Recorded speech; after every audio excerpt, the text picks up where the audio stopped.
Yo, what's going on, guys? Happy Friday to everybody and anybody who is watching, man. Welcome to the stream, guys. This is Obe TA, where we scan the charts and look for the mythical edge, right? We use fundamental technical analysis here to try and find a good level to buy some shiz, you know? That's pretty much it, man. So, the title here, right? The Cross of Death. What does that mean? What am I talking about? So, I'm just gonna dive into it and get it going, man, alright? Friday night, got some dinner plans and stuff, alright? Me and Tay are doing this thing. We're only doing 2 times that we could eat out for the month because we just spend stupid money on sushi and things of that nature. So we decided to limit it to 2 times for the month. Tonight is one of those nights, right? So if towards the end of this I start rushing off here, or I sound like I'm trying to get through it or whatever, I'm on a bit of a time crunch, I guess. But we're gonna cover Bitcoin thoroughly here, all right? So yeah, man, if you're in here, say what's up, say hello. Good to see you. How was your day, right? But yeah, man, the Cross of Death. What that means in technical terms is the Death Cross. The Death Cross has to do with moving averages, and it's essentially just when the 50-day moving average, the smaller time frame moving average, that would be this one in green, crosses over the 200-day moving average, that would be this one in red, right? So hence the name Death Cross, crossing over from the top to the downside. All right, the inverse being the golden cross, where the 50-day moving average comes up over the 200-day, right? So what I want to do with this, because I know it's just a big topic of conversation in the space right now. Everybody's talking about the Death Cross. Oh my God, what's going to happen? Are we going into a bear market? Oh my God. Let's take a look, right? Because not necessarily. The Death Cross, as scary as that name might be, is just like any other indicator, right? It's a single indicator that is, yeah, bearish, but you can't use it alone to trade off of or to make decisions off of, right? So what I'm going to do is we're going to just do the regular analysis on just the price action and everything, and then we're going to take a look at the Death Cross. I plotted some former Death Crosses out throughout history of Bitcoin, so we're going to take a look at them, see how they performed, to maybe give us an indication, right, or a rhyme, give us a little nursery rhyme about what Bitcoin might do from here. So taking a look at Bitcoin here on the daily. All right, there's a couple mixed signals that we're seeing here. We're seeing some good stuff, and then we're seeing some potentially bad stuff that's coming up. So the good stuff we're seeing is the double class A bullish divergence that we were getting on the MACD down here, which again is just lower lows in price with higher lows going on the oscillators. In this case, you're getting on the MACD. You are not getting it on the RSI. That is one of the things that I look for to tell me that the bottom is in or that a major reversal is about to happen. So we don't quite have it on the RSI yet, but we do have it on the MACD, and it has gone green today for the first time, building positive momentum since January 1st on the daily, all right? It also came directly after a bearish engulfing candle, kind of like a tweezer top bearish engulfing candle, all right? This is a pretty bearish Japanese candle formation, and you're building a hammer off of it, right? And you're staying in the green. That's not bad. So ultimately what this could be saying is, while you know, on the 12th, everybody, you're not just going to go straight up, right, and break resistance, but you're going to have these little pullbacks, and price moves like this sometimes, right? Moves up and down. It's rarely ever just straight up. But this is a good sign for what I will say is it's a good sign to get to the top of the range, because that's exactly where we are right now. We are in between 45,000 and 40,000, just in the middle of a range where you kind of have a 50-50 shot as to whether it's going to go up or down. And all you can do is look at the local stuff that we're getting to give you an idea of what direction we might be heading in, all right? So one thing to note with the death cross here is that price rarely ever at the death cross will dump and sell off and die, as the name kind of alludes, right? The name kind of suggests that once it does cross, it's over. The death cross and the golden cross and all moving average indicators are all lagging indicators.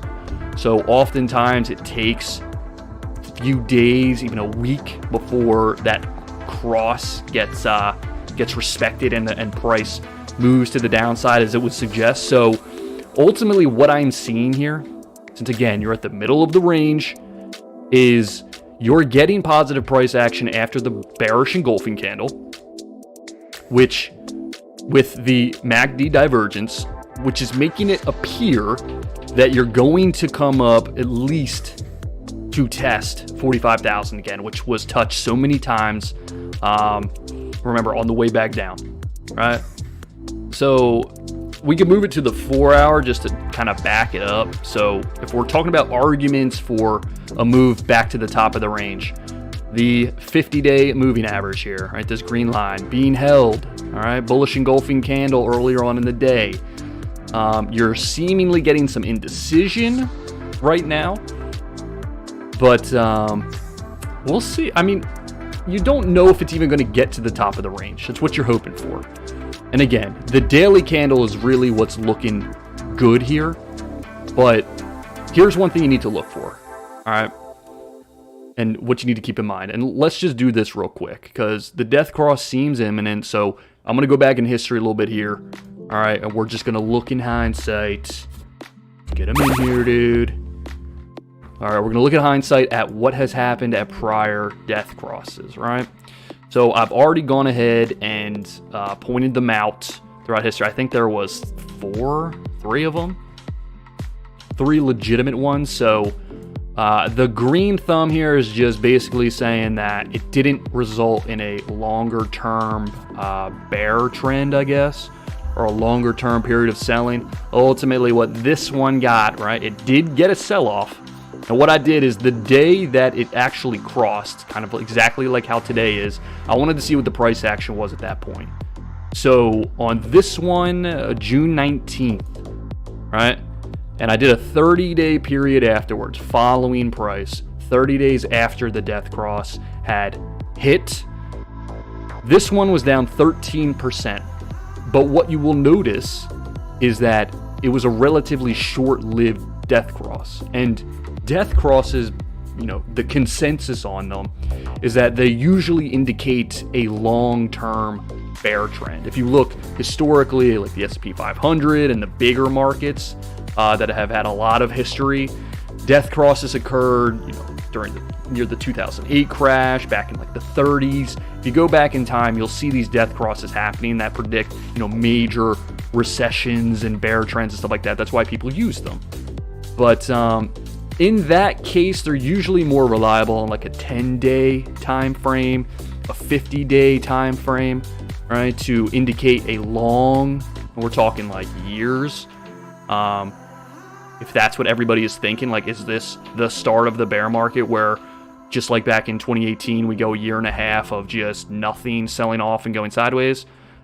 Looking at a daily death cross, I wouldn't make that assumption. But let's take a look, all right? Just for fun, even. This is what analysis is, right? This is what technical analysis is. You go ahead and you just look at a bunch of different points of data to try and get an indication of what might happen next, right? Because you don't know what's going to happen. All you can do is beef up your argument as to why a move in the direction you think it's going to move makes sense. So this death cross, what you'll notice here is that it happened relatively short after it happening. We actually caught a reversal and moved all the way back up to all-time highs, right? That last all-time high run we had at 69,000. So this one didn't turn into an overall bear market, right? And there's a couple different reasons for that. And one of them would be that it was at major support back here from January 25th. So again, the death cross is one indicator. You need to take into consideration everything else that's also going on.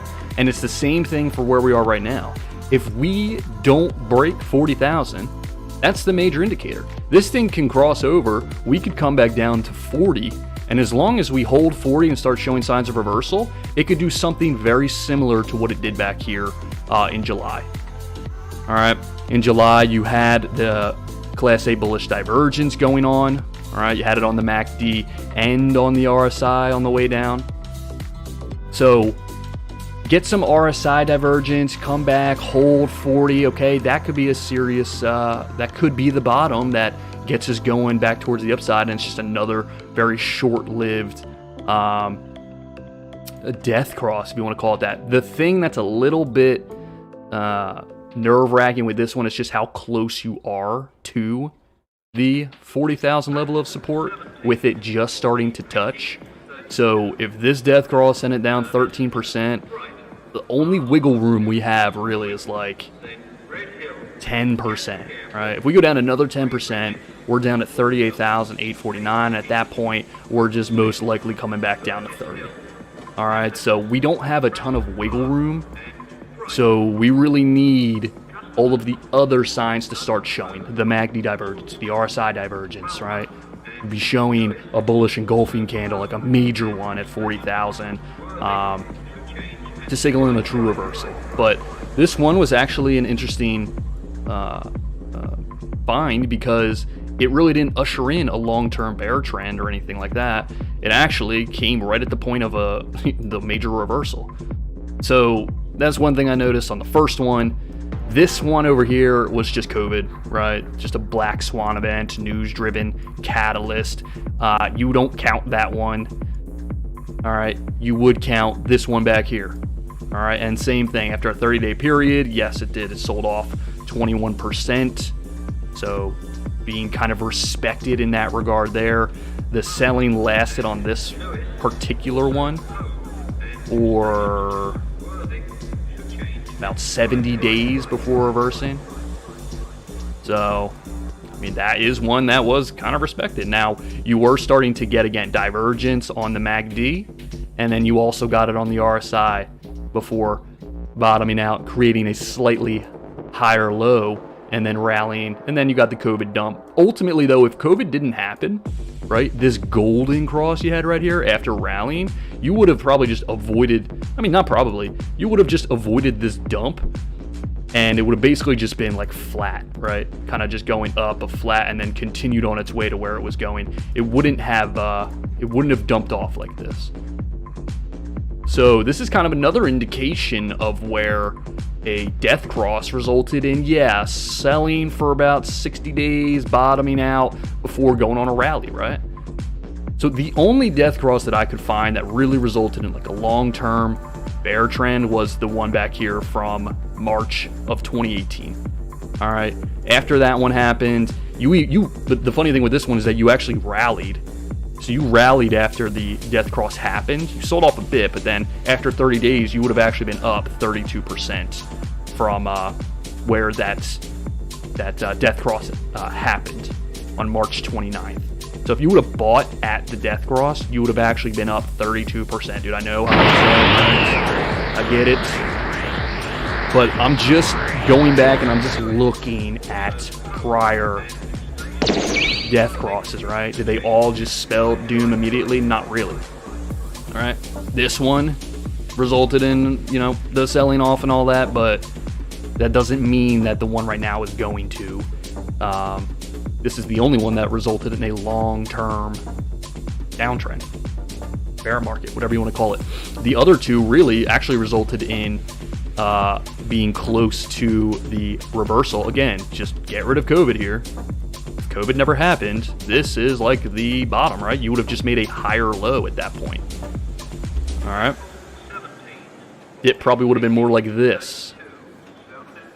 All right, as opposed to how low it did go. So, yeah, it would probably be something like that if COVID didn't happen after this golden cross and then the rally happens and all that stuff. So, just something to keep in mind. But it's hard to say, man. It's hard to say with this one where we're going to end up. But it is worth noting that 2 of the 3, I guess, really 3 that have happened, actually occurred near reversal points back towards the upside. Now, there are a couple different things going on with this one. For example, the weekly type of head and shoulders that everybody's looking at, that you're kind of seeing, right? But again, you are at a level that makes sense for the reversal to happen. So there's just conflicting signals here. All right? And moving back to the 4-hour, ultimately, what it looks like is going to happen in the short term is a move back towards that 45,000 mark. Now, once you get there, it's a whole nother story. Because remember where assets like to reverse back towards the downside, right? They love reversing at the 50% retrace, which is what it tried to do yesterday. It's just catching some support now. All right, they also love reversing at the 618. So just look at this zone here. All right.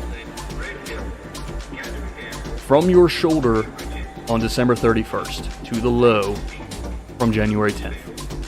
The 618 lines up almost perfectly with 45,000, which will be the level that you want to get back above and hold. If you do get back up here, you will have to deal with $45,000 horizontal resistance. You're going to have to deal with the 618 retrace from this shoulder. You're also going to have to deal with the 50% retrace from the peak that we had here December 27th. All in this zone right here. I don't feel like this song isn't going to work for me. Hold on. Not feeling that one. Okay. So, what was I saying? Right. Areas of confluence is what we're talking about right now. So, a move back to 45,000. All right, you're going to be dealing with the 618, 50% retrace, and then horizontal resistance. So really, just this entire red box right here is just a steel wall of resistance. All right, you've dangerous Fibonacci levels up there. You've got major historical resistance at that point. You now have a death cross forming on the daily, which, like it or not, dude, is a bearish indicator. All right, so if you're going to court with your bearish argument, you would put that in your briefcase. All right. Okay. So you have all of those fib levels up there, confluent with one another. You've got the horizontal resistance, and then if we move it back to the 4-hour, you've got the 200-day moving average waiting up for you at that point as well. All right, we're talking about the shoulder that's like right here. You start coming up to that, you have all of that resistance that we just talked about. At that point, the 200-day moving average is going to be like down here, right? It's going to meet you. So you're going to have the 50% retrace from the peak, the 618 from the shoulder, the horizontal 45,000, and then the 200-day moving average on the 4-hour, which it hasn't broken. It hasn't been above since November 15th, right? You've been below the 200-day moving average since November 15th. You came up twice, you attempted to break it and reject it off, right? So it is being regarded as a level of resistance, and it will be in the conversation on the way back up if you even get there. So this really is just, dude, a steel wall. But what that does is just lends to your argument. If you do break above all of that, if you get above 45, you get above that 200-day moving average on the 4-hour, and the death cross happens or whatever, and then you come down and confirm this as support, that just basically will confirm how strong this potential reversal is, right? Especially off of a reaction low like this, like you just get one swing off the bottom, oftentimes what you're going to get is you're going to come up, probably reject off of that major resistance, and then come down, and then it might look even better here, and then you come through and break it. All right, maybe. Or the death cross gets respected, you come up, and then if you break 40 though, man, I don't see how we don't head down to 30,000 at that point. There's just really not much support below this at 40. So at that point, you're really breaking that weekly head and shoulder structure, the neckline. I get it. It's not super developed, but we really don't want to be below 40,000, guys. All right, we break below that, 30,000 is most likely happening. And then we've got, the conversation of the death cross and the head and shoulders and whatever else we've got at that point. But yeah, man, if we can get up here and keep building this positive momentum a little bit, get up here, and if we reject off, get back here, and then just get even lower levels of negative momentum, right? And then just continue the trend of Class A bullish divergence. And then at that point, we also get it on the RSI. That's exactly what I'm talking about, all right? That's where we could really be confident in an actual reversal happening and getting back to all-time highs. And at that point, hopefully beyond, right? Because, that's exactly what you had back here. From your point in January, your low in January of 2021, down around 30,000.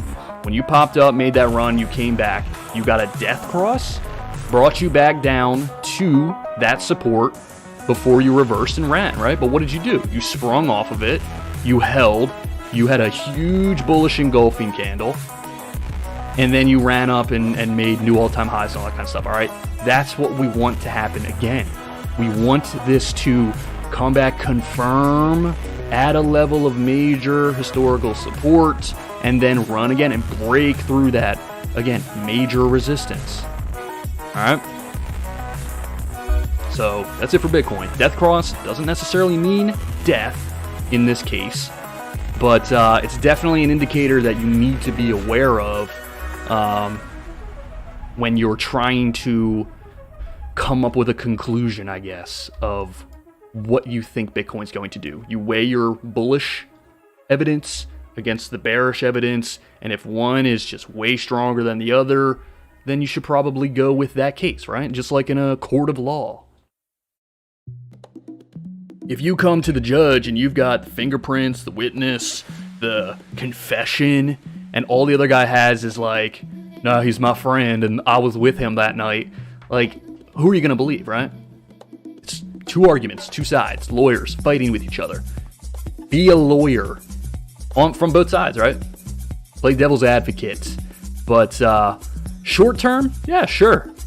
The divergence is playing out. You're getting a nice candle off of a bearish engulfing, and you could very well come up to test this, what will be resistance. But you could ultimately easily fail, come back down, and then boom, right here could look really good, all right?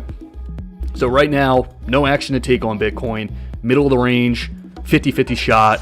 Go down to the casino, put on a nice suit, throw it on black. Look nice while you're doing it at least, right? If you're going to do a 50-50, get some drinks, all right? Don't be in your basement in sweatpants with Cheeto dust on your fingers taking 50-50 shots, all right? Because nobody likes to get wrecked alone with Cheetos on them, right? Cool. All right, guys. Let's move it over to Ethereum, the little brother.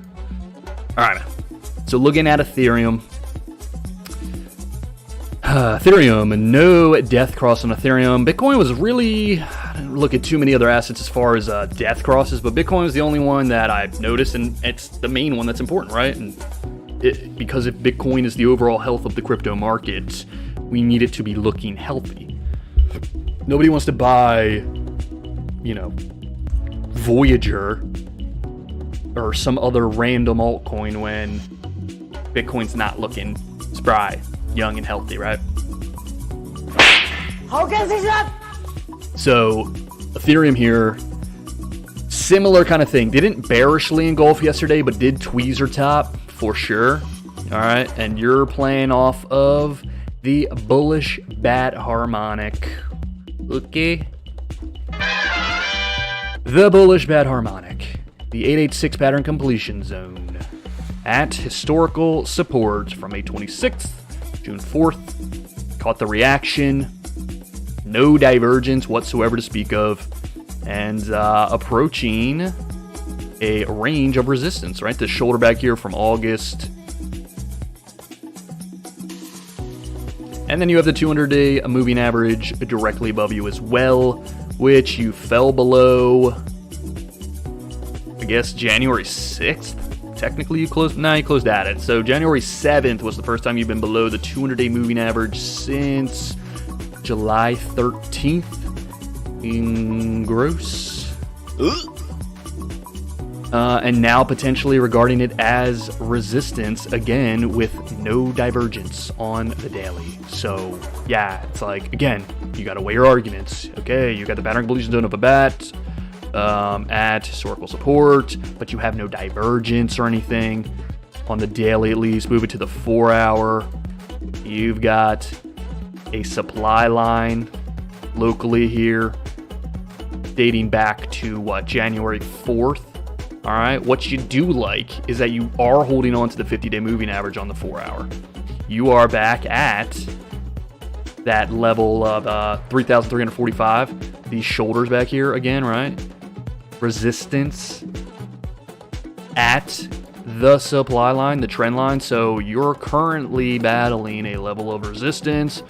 You are right now making a little doji, right? You've touched it with the wick and then come back down. After a bullish engulfing candle. And again, these resistance, if you break them, then the conversation is different.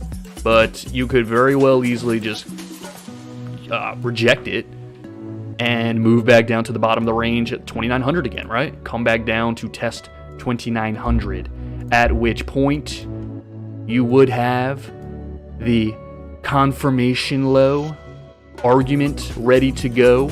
And then you'd have it after a harmonic, which is really good. You get the reaction low, and then you get a confirmation low, and at that point, break the trend line. Maybe with some divergence at that point. That too much to ask for?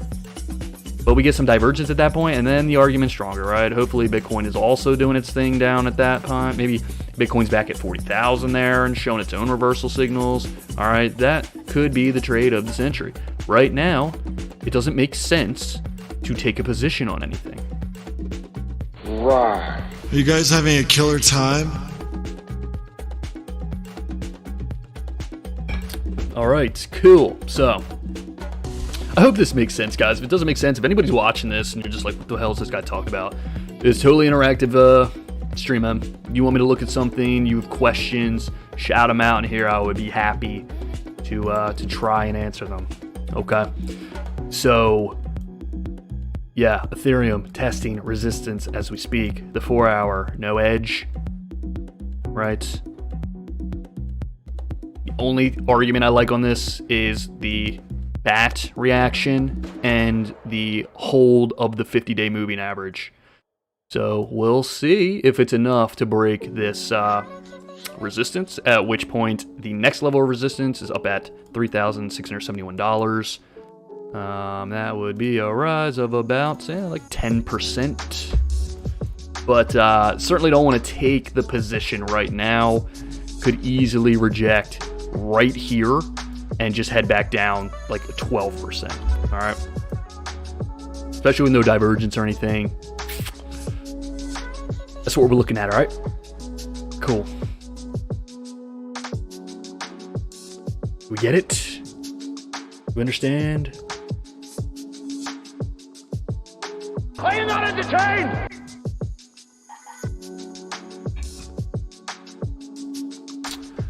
All right, let's move it to the total market cap here. So as I said, total market cap, while it does mimic Bitcoin a lot, it doesn't mirror it necessarily. It does not have a death cross touching yet. Does seem to be trending in that direction, but certainly not there yet. It's still holding on to its support, the peak back here at like 1.86 trillion. No divergence to speak of, really. Maybe Class C, lower low in price with the same low on the MACD, but you don't have it on the RSI, so Weakest form on the MACD, none on the RSI, wouldn't even bother with it. Seemingly rejected the 200-day moving average yesterday. Similar kind of thing with like a tweezer top. Not quite, but pretty close. But rejecting that 200-day moving average, man, you have to get back above that now. All right, you haven't been below the 200-day moving average, really. I wouldn't even count this back here since, I guess that would be when you broke above it, right? So you haven't been below it since July 29th. You're back below it again, right? Seemingly on the last two candles that closed, treating it as resistance. So you reject that, you come back down to that 1.8 trillion again. This is the whole market. This just gives an idea of the whole, like this is like the S&P 500 of crypto. Okay, so Bitcoin is the macro, and it influences all the other coins, but this gives you an idea of the potential performance of the market overall. All right, so again, just kind of in the middle of a range. There's not really much you can do there, especially when it's regarding the 200-day moving average as resistance, seemingly. There's just not much you can do. All right, as far as saying whether the market is good or not, I don't know. Okay. Move it to something a little more traditional. Let's move it to the S&P 500. Stocks actually had a pretty decent day today. This morning was looking a little bit shaky. The VIX was up around like 22, 23. The VIX just measures the volatility of the market, essentially. So what you'll notice is that when the VIX is up, stocks perform poorly. When it's down, stocks tend to perform. So the less volatile the market is, the better stocks are performing. It seems to measure the volatility as they're selling off. That's the volatile time, I guess. But yeah, they had a decent day today. Yesterday, pretty bad. Kind of like some evening star crap. Engulfed the prior day as well and closed below the 50-day moving average. The S&P 500, if we're talking about death crosses, to get an idea to get an indication, I guess, if the S&P 500 is going to go into a long-term bear market, said it's like the 50-day, right? Look how stupid. All right, is this any indication of a long-term bear market? No. And I know that's not even in the conversation with the S&P 500. I'm just saying people like to conflate the stock market with crypto, and it's like, yeah, I mean, when bad stuff happens to the stock market, you definitely see Bitcoin and crypto get affected by it. But even Bitcoin's 50-day chart, there's not as much information, but its 50-day chart doesn't have any kind of death cross or anything like that. Even if you just move it to like the 10-day, yeah, you're not really seeing any kind of indication of it coming down and crossing or anything like that. If you go throughout history, you'll see the death crosses on the 10 and the 50-day charts that happen like right before actual bear markets. All right. So you see here. Golden cross. What's the 50-day look like for this?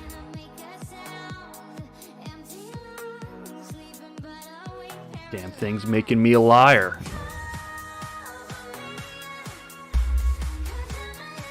Maybe a little more obvious on the Qs or something. Let's do this. I'm going to go ahead. I'm going to put the VIX up here. All right. Now this, again, like I said, was the volatility indicator. All right. Dude, I'm just not... something a little bit more just chill.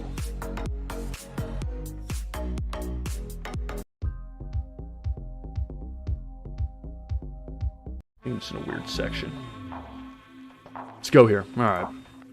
All right, so let me put this up side by side. All right, the Qs mostly measures the tech sector. It's just the NASDAQ, basically the top 100 by market cap companies. Being that Microsoft, Apple, Google, all those guys have such huge market caps, they make up a majority of this index. But what you'll notice is the days that the VIX is up, right, has these big green candles, are typically days where, let me move this back to the, because I was this on the daily, that's on the weekly. Let me move this to the daily, and let me move this to the daily. All right, let's try that again. When it's up, you'll notice that it has its down days. So what you could do is apply traditional technical analysis to the VIX to get an indication as to whether volatility may increase or decrease. So the VIX, for the time being, ever since October 25th, is making a series of higher lows. Okay, trending upwards. Volatility is trending up. Now, if we move, let's move it to the weekly. All right, not really seeing anything as far as divergence to show continuation.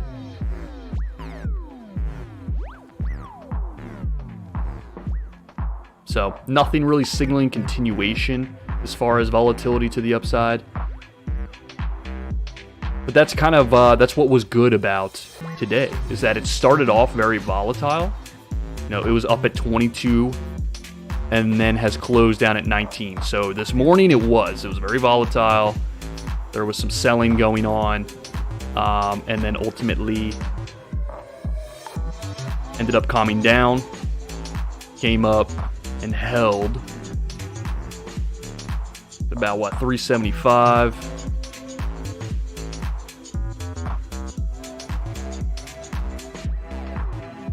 And really held this channel that you've been in for a long time now, farther than November of 2020.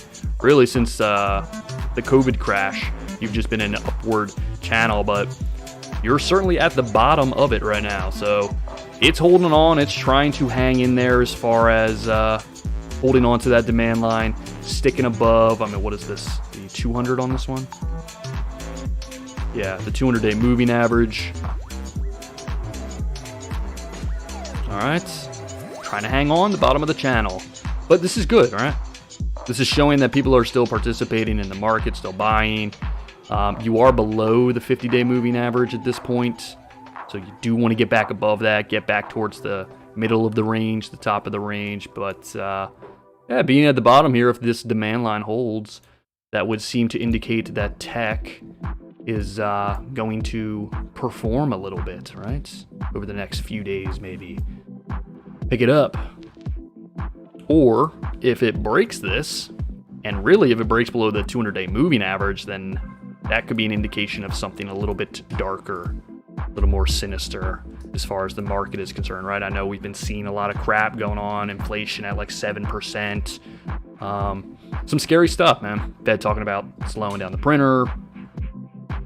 Market expansion might slow down. There's some spooky stuff going on, Omicron. So all of these things seemingly could be the straw that breaks the camel's back. But as of right now, it is hanging on to its trend line. So we will see. Volatility? I don't think so.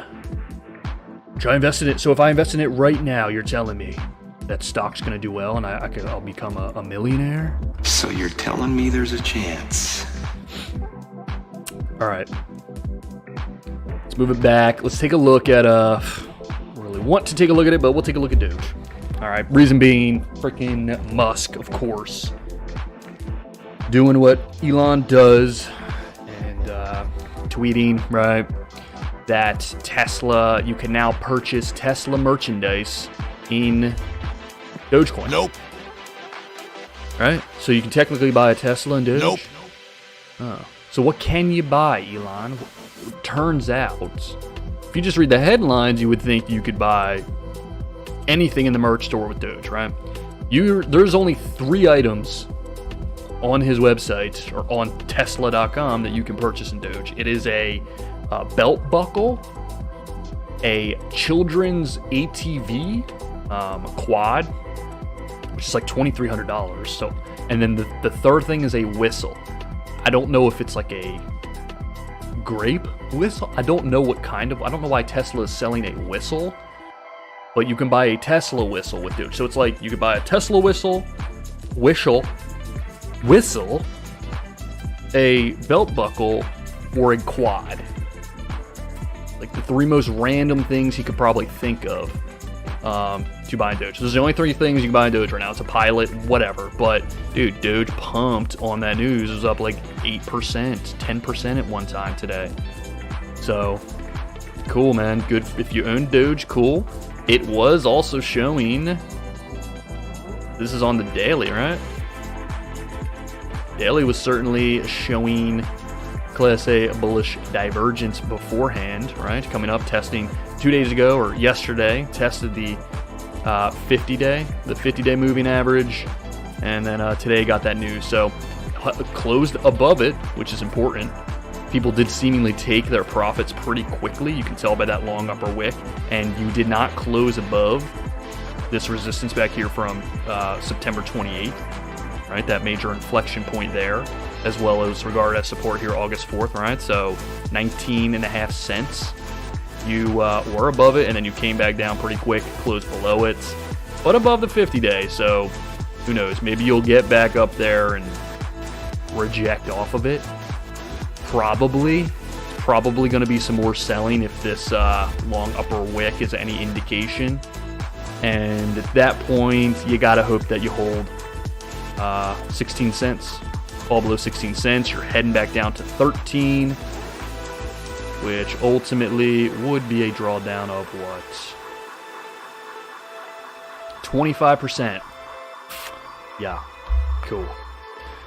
Not touching this dog with a 10-foot pole right now,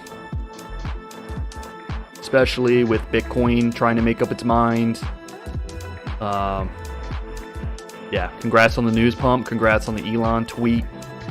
Hope you took some profits on that pump. But yeah, ultimately, we will see when it comes to Doge.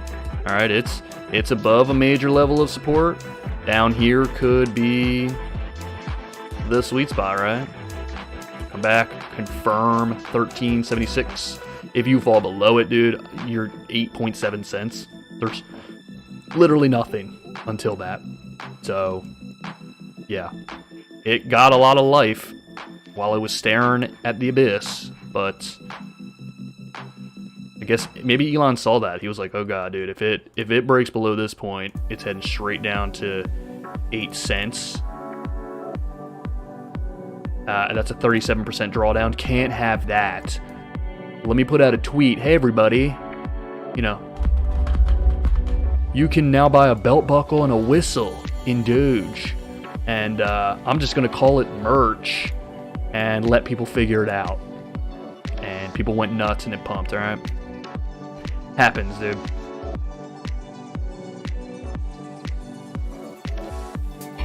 All right. Oh, it was 7 o'clock, so the daily just closed. Yeah, kind of an indecision. Not really even a hammer. Just kind of an indecision candle. Maybe a little bit of like a spinning top, I guess. Nothing too decisive. The only good thing about this candle is that it came directly after a bearish engulfing, right? You didn't get the follow-through price action off of that. So the market is trying to hold. There are people buying Bitcoin right now, but the daily did officially, it is no longer just touching, it has crossed over to the other side. Oh my god. Alright, so we'll see what implication that has. Just keep in mind, man, up here, 45,000, this zone, if you have TradingView or whatever platform you use, zone this out and just keep an eye on it. If you do, in fact, get up there, I don't know. Now that this has occurred, indication of further drawdown or just it to come back down to 40,000, where that is where we will be looking to get in or take a position on. If we start seeing some good signs down there, right? That's where we're looking for. Not right now. Not yet. Okay. Yeah, that's gonna do it. All right, guys. Anybody that's watching this, I appreciate you being in here. Anybody that's tuning in later, I appreciate you stopping by. I hope it was entertaining, wasn't too boring. I hope you had a decent time.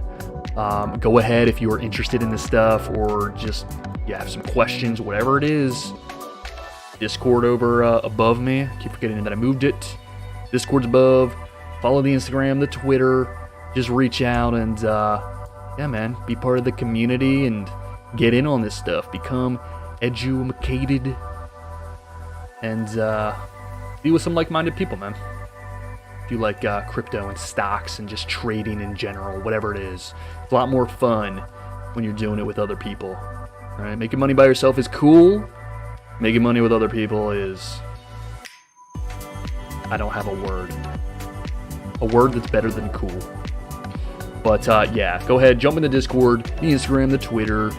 Do me a favor, like the video, subscribe to the channel. All right, help me out with this algorithm stuff. Way beyond my scope of understanding. I just do what it says to do.